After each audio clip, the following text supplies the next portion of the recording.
The place was empty this early, unless it was the day that Bessie made her famous cinnamon rolls.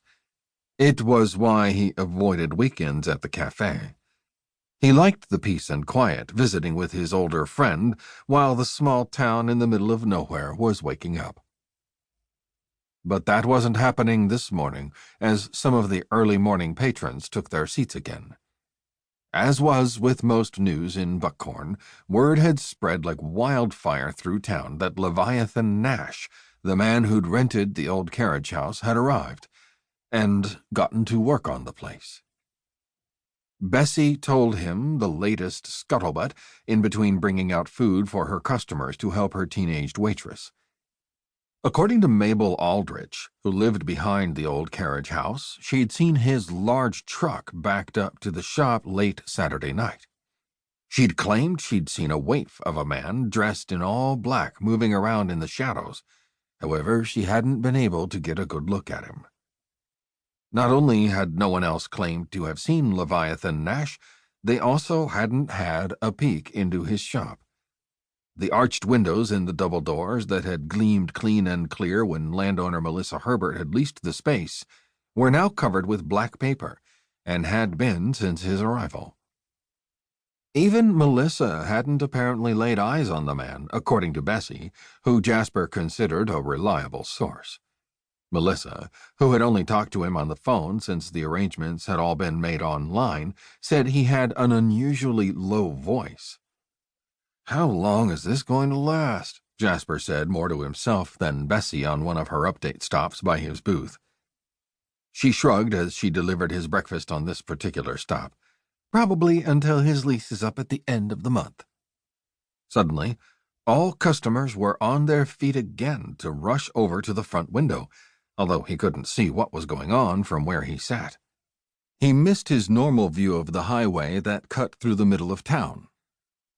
Jasper concentrated on his breakfast. He always had the same thing every weekday when he came in early: ham, eggs over easy, toast, and coffee, black. He liked routine and resented having that routine interrupted, like right now. Maybe Bessie was right, he thought now, remembering an earlier conversation. "You're getting set in your ways like an old man," Bessie had warned him, and then lowered her voice. "You want to be like some of these cantankerous old bachelors who come in here?" "I can think of worse things," he'd said. Bessie had shaken her head in defeat, but then grinned. "Let's just see if Darby Fulton changes your mind," she'd said with a wink. Darby was the new online newspaper publisher, editor, and reporter who'd moved to town a few weeks ago. Since arriving in town, Darby had interrupted more than his thoughts. Saturday night, after seeing the crows, he'd had a very disturbing dream about the young woman.